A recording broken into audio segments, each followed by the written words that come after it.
Good afternoon, everyone, and welcome to the panel session on the Local Government Funding Challenge. We have a great panel here today who will shine a strong spotlight on the Funding Challenge Councils face. So Tenby, Sheryl and Paula, welcome.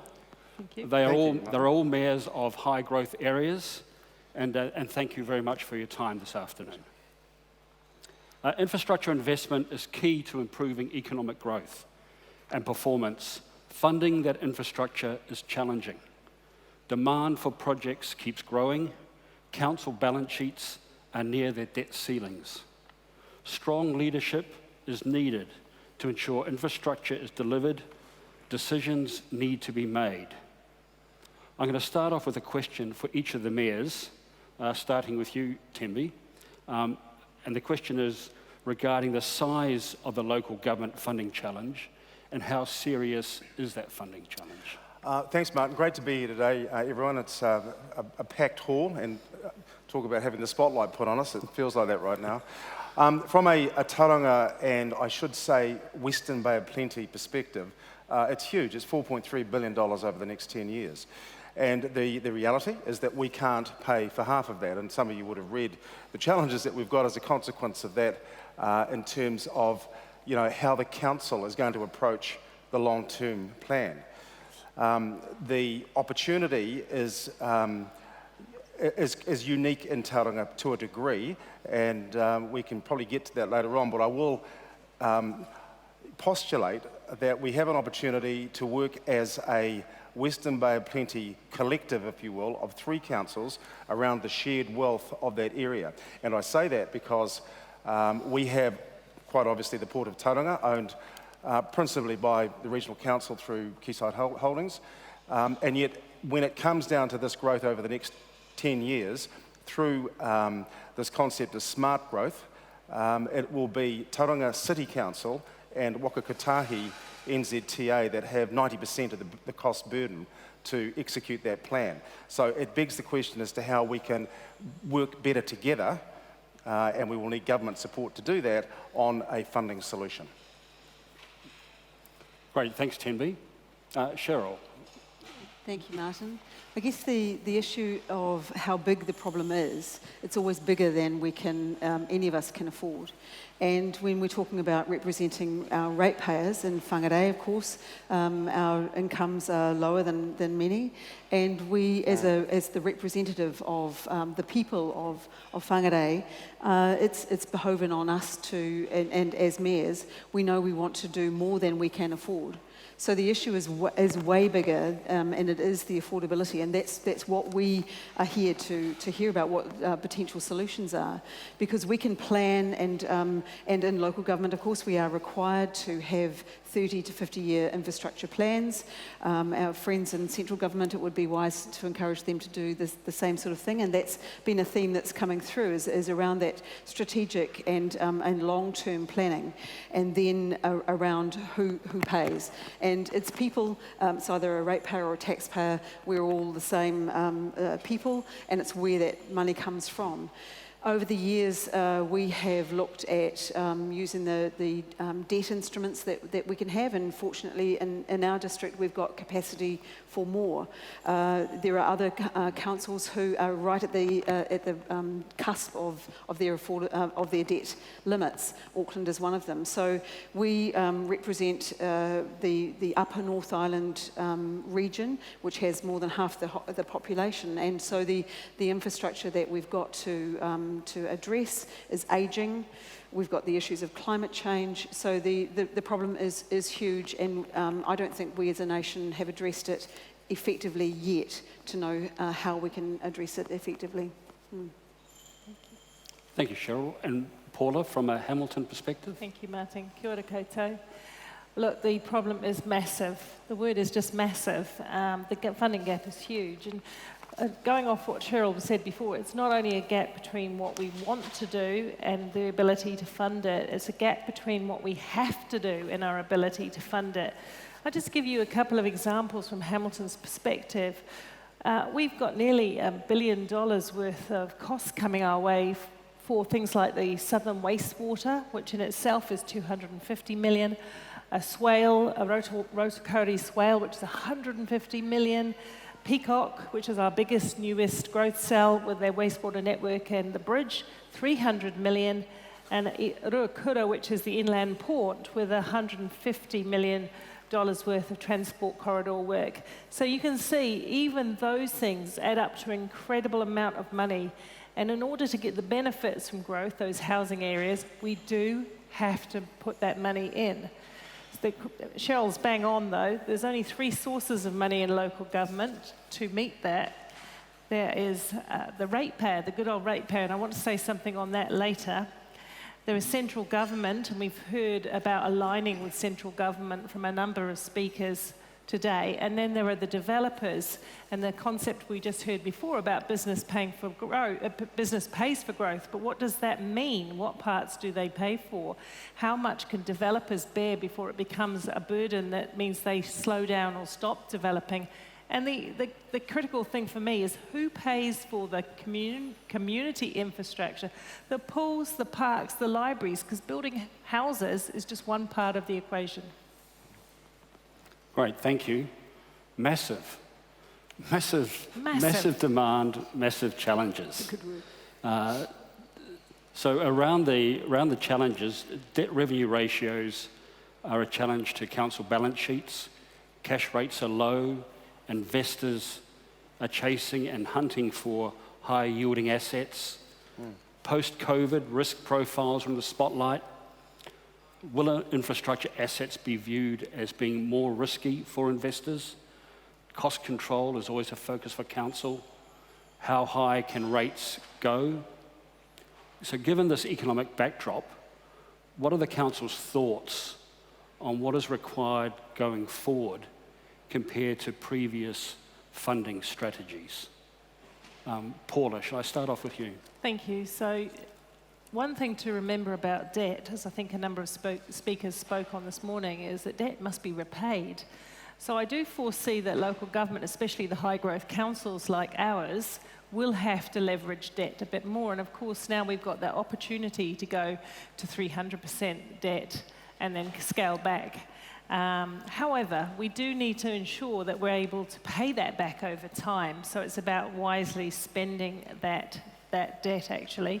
And outside of that, we've got to look at ways of getting the costs off council books, but in a way that's affordable for whoever does bear the cost of that work. Sheryl, anything to add to what Paula's talked about? There was a time when debt was a dirty word. When I first became the mayor 7 years ago, we were described as debt was out of control and all those things. So that was actually a really good big focus of mine at that time to reduce debt. Now, of course, we are in a stronger position to be able to leverage that ability to borrow. And of course, these new options of 300% debt to revenue ratios is extraordinary. I think we're sitting around 130%, which is really low compared with others. So yes, we've got that capability, and we've got to look at intergenerational debt because we're looking after assets that generations before us put in the ground, and we having to replace them and do all those asset management proposals. But it is a situation where globally, again, I've heard today that New Zealand is fortunate position that we're in we can borrow more, but we do have to think long term. So you talked about assets. The other significant thing that's challenging local government is of course, climate change and the infrastructure that we are building and the risk that we have to that infrastructure. Our stormwater assets, of course, won't be functioning in 50 years of the sea level rise. So there's just complexity to this issue around what we do, who is responsible for it, and where to from here. Great, thanks, Sheryl. Look, the only thing I'll add, I think my colleagues have handled this really well. Having come from in the private sector, having co-invested with private equity and having worked in a leveraged debt environment for many years, I'm comfortable with it. I appreciate the community aren't. And Cheryl's right, the debt is in many cases, a problem. The reality is, and those of you in local government, NZ, who are here today, that sent me the please explain about why I suggested that we need to increase the debt revenue ratios way back in February, and can I thank you for championing that to 300%. I said 400%. The reality is that we are in a really low interest environment and we should be making hay while the sun shines. And we are, all of us in the high growth councils, well behind on our infrastructure capability, and we've got to do something about it. Kicking, as I've said many times, kicking a can down a potholed road is not the answer. At some stage we've got to say, let's stop this now, let's truly understand the magnitude of the problem we've got and understand how we're going to fund it. And it can't be solely through rates. That's the lever that everybody rushes to pull. And we need to do that in Tauranga too, by the way, but it can't solely be through rates. And there's mechanisms that we've got to start talking about openly and using those mechanisms which are available to us. Martin, can I just add also that the debt should only be applied to capital infrastructure. You know, we can't be using the credit card to pay our operating expenses, and you know that's part of the problem with some councils is that you know they're trying to use debt as a mechanism, and our communities say we'll just borrow more and invest more, but you can really only apply it to that the capital investment. All right, thank you. So around the debt and the size of the debt, there are various options that have been talked about how to close the funding gap, how to meet the demand. SPVs and the Mildale development is a good example of that. PPPs, the water sector reforms and their aggregation of the three waters, overseas pension funds, New Zealand super funds being touted as maybe a source of investment. What are your thoughts on those options, and are there other options that we should be considering? Sheryl, shall I start with you? We'll look at anything and everything, you name it. If anybody else has got any suggestions, throw them at us. But obviously we also have to be prudent in how we enter into any contracts or negotiations with external funders. And I guess we in local government we tend to be pretty conservative and use the mechanisms that we know and trust. So you know there also has to be a sense of caution around new avenues and options. Having said that, I do think we collectively have to look at how other countries are doing it, how other councils are doing it, and work much more collaboratively and strategically. So yeah, we are certainly open to new ideas. All right, thank you. Tenby. Can I just, I've got a range of things here. I'm not going to read them out verbatim, just ideas just to whet the appetite of some. But I will say that the aggregation of water, I'm personally a huge fan of, and I commend the government for thinking about it, and really hope that Minister Mahuta is able to achieve it, because for us, and I suspect this is not dissimilar to a number of the high growth councils, it represents about 50% of our balance sheet. So to have water off our balance sheet will enable a significant headroom that doesn't currently exist. Just picking on a couple of things. For example, you know, a share of the GST revenues linked to new housing development and population growth with councils. Rebate GST on council rates so that we can, you know, use the increased revenue for more borrowing. So this is the creation of headspace. And really, I think at the end of the day, that's really it. We've got to find ways to generate more revenue. And as I've said before, it can't only be through rates. And as a consequence of the generation of revenue, we create a greater headspace to enable you know, debt for growth. And I was really pleased to hear the previous speaker say growth does not pay for growth, and we absolutely know that to be the truth in Tauranga. Thank you. Paula, anything to add? Thank you. Well, what I will say is we just don't have the money in our back pocket. So business as usual is not going to be the way forward. So I embrace all those alternative funding mechanisms and any others. We actually heard one of the speakers talking about congestion charging today and road user taxes and things like that. I think we've got to look at a whole toolbox of financial tools. And one thing I'd like to say is a bit of a challenge is to proposition what rates are all about, as well as talking about development contributions. Let's talk about rates, because in a few months' time, each of us will post a proposed rates increase, and some have already come out and said what their rates are likely to be. And the first thing the media will do there is ring the alarm bells loudly about how rates are out of control. But that is one of the main mechanisms that we do have. So I do believe we have to demonstrate that we're using the ratepayers' money wisely. And we have to use rates from time to time to get ahead, to pave a strong future. So just fixating on percentages in a media press release is not very helpful, I have to say, because that's the only thing that becomes the story, instead of why are we having to do this, what are we purchasing with those rates. And the other thing I want to say is basically we need to get alongside government in a more integrated way. In our area of the world, we are doing spatial planning. We are doing 30-year-long horizons and infrastructure planning. We're very grateful that in the last time of government, we actually had a minister, who happened to be Minister Twyford, sitting in our future-proof development meetings for 40, 50-minute times at each time, and having those conversations and understanding why we were doing H2A, why we were doing future-proof, and then lining up government investment. But we're not quite there yet. We're not quite fully aligned. We need government to come to the table. Martin, can I just comment on that? I absolutely agree with what Paula's saying. We've worked very hard this year to get to the point that Paula's at with Waikato or Hamilton's future-proof, and we are hopeful that we will get 2 cabinet ministers sitting on our smart growth, their equivalent to future-proof. And it's going to be really important that connection, that connectivity, that relationship and that partnership with central government, local government is critically important going forward. And I will just pick on one other idea, around this. I mean, we have a housing crisis in New Zealand. Everyone in this room knows that. I think from my perspective, it's amplified in Tauranga because, we're New Zealand's 4th smallest land size. For a territorial authority, a topography which is very challenging, and geotechnically we're very challenged as well. We're in Ismith, as many of you will know.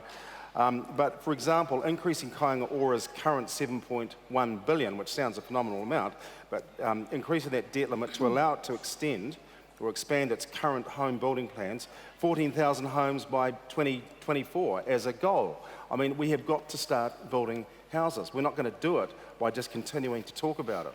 And we have, other challenges. I know others do as well. But we have 4,000 homeless people in the Western Bay of Plenty. I mean, the solution for that is obvious, but it comes with other.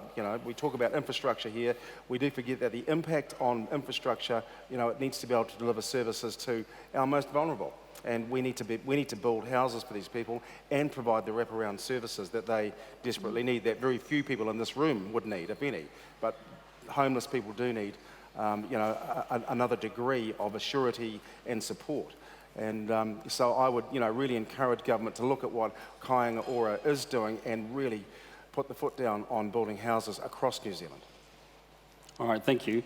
Paula, you touched on rates. If house prices are going up, aren't rates the right mechanism to balance benefits with costs? I think to some extent rates are the right mechanism to deliver services to the ratepayer that are valuable.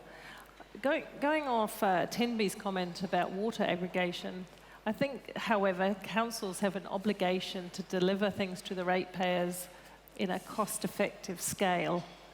And so if, for example, by getting joined-up approaches to water management, you can deliver your local communities savings in the cost of service delivery, then in my view, you should have to do that. And that's a bit provocative because I do support local solutions for local communities, but we should not be able to walk away from sound business cases that deliver the ratepayer financial and efficiency benefits. But I believe in some instances we have.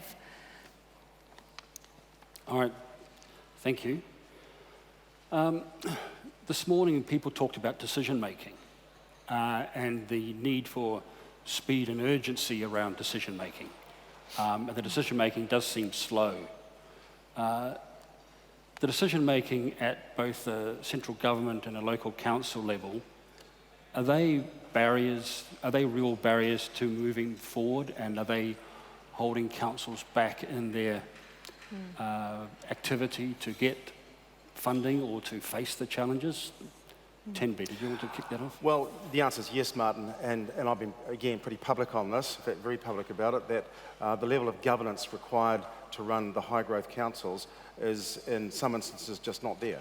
And the decision-making and the moral courage to take the right decisions for the future generations in any of our cities is such that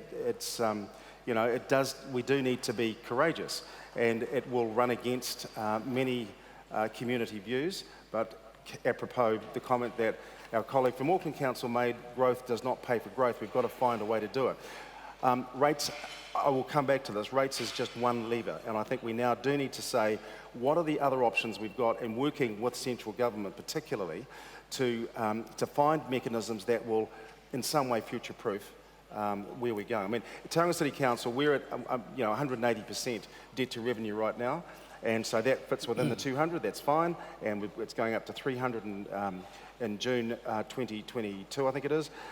The reality is that we're growing at 30%. This debt to revenue ratio will grow at 30% per annum. So we're going to be right up against the new 200 in no time. So I think we've got to say, let's just really understand what we're all doing, the growth councils particularly, and how people are going to continue to flock to these centres and find new and, if you will, creative, innovative mechanisms to manage the future. All right, thank you. Thanks, Tenby. Sheryl, do you have any comments about the decision-making process and ideas on how to speed that up? How to speed it up. We are bound by legislation, so it is frustrating. We have to have policies, we have to have, what do you call them? Oh, my brain's gone blank. Long-term plans? Yeah, thinking about the policy of significance and engagement policy. If we're going to make a significant decision and we set our own thresholds, we've got to consult with our community if it's over those thresholds. So there are things that we are constrained by, but also we can make speedy decisions if things are planned, and But again, it comes back, Tenby's point around the quality of governors. One of the things that I want to see happen is actually a change in the time frame that our local government terms are, our central government terms. We've encouraged a 4-year term as opposed to 3 years. That takes you out of that cycle of, the first year that you're there, you're learning the ropes, second year you get a bit done, third year you're back into election mode. And it's really bizarre that it's a perverse outcome of that relatively short cycle. And you see the same thing in central government, and that you now hear from a second-term Labour government, or second-term coalition, now Labour, but they're saying, okay, now we're time for delivery. So they're in year 4 of their, year 1 of their second term in government. So I think that's one way that we could collectively look at improving the decision making, because you can then be implementing your plans without that the zigzagging that can happen when it changes of mayors, councils, etc. So yeah, that was just one thing I wanted to add into the debate. Mm. Yeah, I would agree that planning is lumpy and bumpy and it's slow, and that's not all our own doing. Although some of it is being locked into the cycle of review, it's just incredibly costly. You look at the cost and time required to review your district plan, for example. And so that does slow things down. I absolutely agree about the 3-year term, but I also agree about the 3-year cycle of the LTP. We go through a rolling 3-year plan when effectively we're supposed to be doing a 10-year plan. Mm. So anything that could enable us to plan further ahead without having the political rechurn every 3 years would be useful in my point of view. All right, thank you. If there was one thing to change the nature of the funding conversation regarding infrastructure, what would that be for you? Paula, shall I start from? Thank you. For me, it would be a real step change in the support of government to come alongside the strategic planning instruments of council and the long-term plans, the long-term infrastructure plans that council have got in place. I know in Hamilton, I'm not blowing my own trumpet here, but we have got those in place. We have got a long-term planning horizon. Now we just need the money to go along with it hand in hand, given that we'll have to do it in partnership because we can't afford it. Absolutely 100% support the GST on rates coming back to councils, because you've got a tax on a tax, doesn't make sense. Even getting that money back would make a considerable difference to us and deliver quite a few projects, to be fair. All right, thank you. Sheryl. If I had to narrow it down to just one thing, I would say it's probably building that trust between central government and local government. There's been a disconnect, and a sense of that when we are not capable of the long-term planning, of the implementation, and possibly in some cases that has been a valid criticism of some local authorities. However, it is building that relationship and partnership model of governance in New Zealand. And possibly, I'm going to add one more, and it is around the capability of governors. We do rely, of course, on the politics of your communities, of people standing to be elected onto councils, and you rely on the calibre of person to stand, you rely on their ability to get elected, and then their skill sets thereafter. So it is a bit of a lottery at times. All right, thank you. Thank you. Look, I agree with everything Paula and Sheryl have said. I think we need to remember that we now in local government have responsibility for the 4 wellbeings that were given back to local government. And I think there's times when a number of people forget that we have responsibility for the 4 wellbeings. But in answer, if I understand your question correctly, Martin, if there is one thing that, if I could wave a wand, it would be water for us. It would be getting rid of water off our balance sheet. Yeah, and apropos my comment about the aggregation of it, the sooner we can do it, the better, as far as I'm concerned. Can I just add something? I don't want to sound ungrateful to what government has given us with the stimulus packages, Provincial Growth Fund and the like. We're very grateful, NZTA. We are very grateful for that, but what we've been seeing is a lot of once-only deals, a bit of rather than that strategic alignment. And that money coming in one at a time has been very useful project by project, but we have to go beyond project into long-term strategic planning and delivery. All right, thank you. Just getting up to closing remark time. So are there any final thoughts? And I'll run down the panel. Is there anything you want to mention or talk about that we haven't mentioned so far in the discussion? Paula, shall I start with you?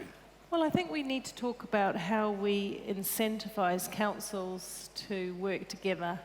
I'm not talking about amalgamation, and I'm not talking about amalgamation by stealth, but I'm talking about fit-for-purpose local government. So where local government joins up with across neighbours, boundaryless planning, I think we should see some incentives to do that, because that's what delivers cost effectiveness. And that's exactly what you're talking about, Tenby, with the water. We're working really hard with Waipa and Waikato District Council, for example, because we know by working with them we can deliver better outcomes. So some support to get behind that would be really helpful, and it would lead the way. Local government would be able to show what they can do when they're enabled. All right, thank you. Sheryl? Just one of the other things that I would like to cover is the hunt for subsidy. It impacts how you plan. For example, through Waka Kotahi, we get a subsidy, so you'll build your plans around, oh good, we'll get more money for our ratepayers by doing that project. It's a kind of a perverse and an outcome that good planning would tell you that that's not the right way to do it, but you obviously do because you hunt the money. So that's another way of thinking around how we can consistently apply a subsidy to what's actually really important to local communities as opposed to what will be funded. So that's around the conversation. So the only other comment that I would make is in a high growth district, does there come a time when we just say, close the borders, stop? You know, we've had enough. We actually need to consolidate and stop growth. It's a really interesting conversation that sometimes you have, and you just go, what's the Goldilocks? I heard that this morning as well. Not too big, not too small, just right. All right, thanks, Sheryl. Tenby, In closing 15 remarks. seconds, my message to central government really is we've got to think bigger, all of us. We have got to understand that the volume of change that New Zealand's going to go through, that the growth that all the high growth councils, the areas that people want to live in, is not going to stop. And folks, I don't believe we're going to be in a post-COVID environment. I don't believe there will be such a thing. I think it's just BAU, and the sooner we get used to living with it and accepting that it's going to be a part of who we are, I think the better, because I don't believe the word COVID will ever have post in front of it. All right, thank you. Well, thank you to the panel. I think some of the key themes we've talked about are common to what's been mentioned this morning. Massive collaboration. The word trust has come up several times. Strategic alignment, speed and urgency. So thank you, Tenby, Sheryl and Paula. Pleasure. Thank you for your time. We really appreciate your insights, and there are a lot of bankers and financiers out there with lots of good ideas who I'm sure will be keen to get in touch with you. Thank you. Thank you, Martin. Thank you, Martin. Thank you.